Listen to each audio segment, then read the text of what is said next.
Ladies and gentlemen, I'm sure you remember the day when Susan Nakhumicha cried like a baby during Chebukati'S burial, telling the president that not only had she been disparate after being fired as health CS, but also that she desperately needed a job to catch up with her former colleagues like Kipchumba Murkomen, who had been retained in cabinet. Hata sasa, mimi nafanya ukulima.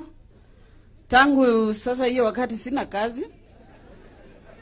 Mimi nauza cabbages. Napanda cabbages kule Cherengani. Hata sadaka ya matanga imekuwa ngumu hivi hivi. Lakini nikajaribu nienda tukaketi na mama kwa masaa 6 na nikatoa sadaka yangu ya cabbages. So naomba muendelee kuniombea. Ama namna gani? Si namna hiyo. Ndio kingine ikifanyika pale mbele pia nishukuru Mungu. Now, President William Ruto was swayed by Nakhumicha's emotions and yesterday on March 20th appointed this girl as a permanent representative of the United Nations Habitat in Nairobi.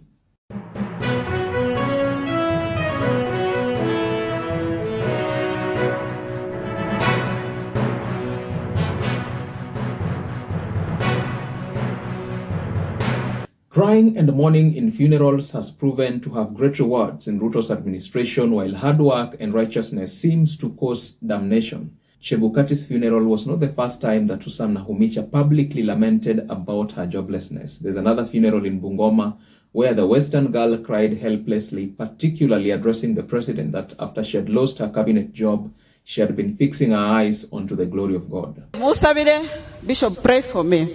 You know, it's not easy. Having been a minister, then all of a sudden, you're just Nakhumicha. And you know, my name is unique. Yaani ukisema tu Nakhumicha, watu wanaona ule mama wa afya.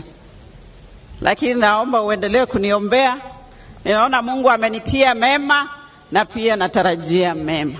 Not only had Nakhumicha branded herself as a jobless girl who was unfairly dismissed from cabinet, but she had also branded herself as a cabbage farmer.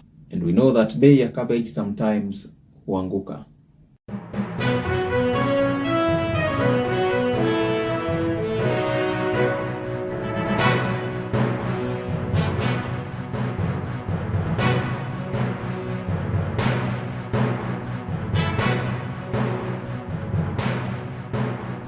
In addition to the desire to balance the political status quo, it is Nakhumicha's stories of being jobless, farming cabbages and having God as the only author and finisher of her faith that carried the emotions of President William Ruto to appoint her as the United Nations permanent representative. Now, pride comes before a fall, and we know it.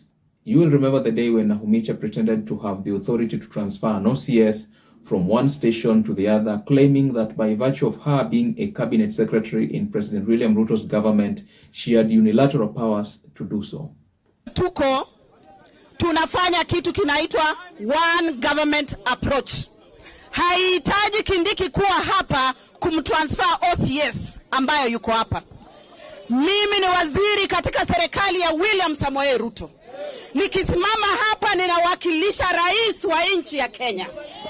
Kwa hivyo ya maneno ya OCS, niko hapa na ninatoa amri. County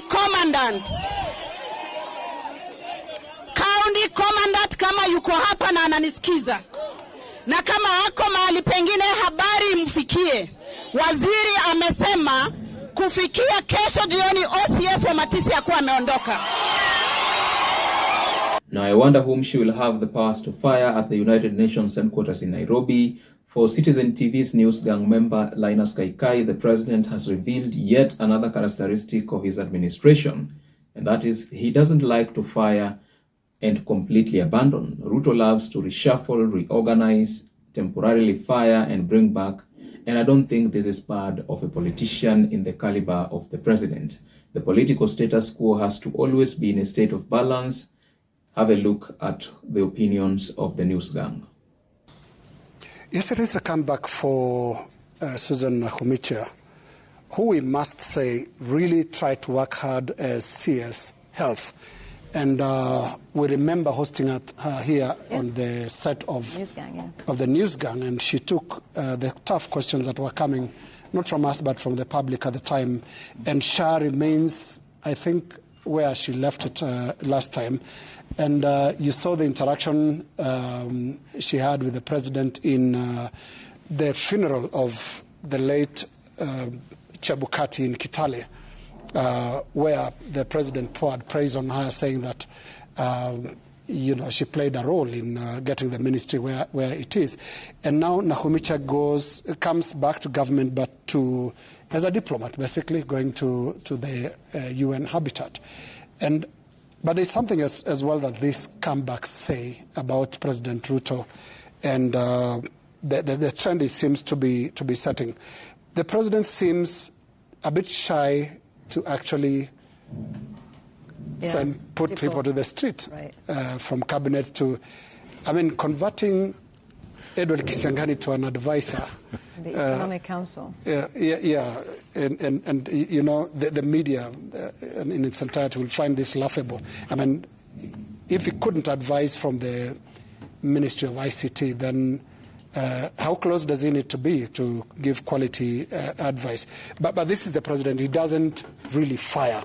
He moves them around. You can see a number of them, a number of former PSs now become deputy head of mission. Yeah. Actually presenting them with protocol problems.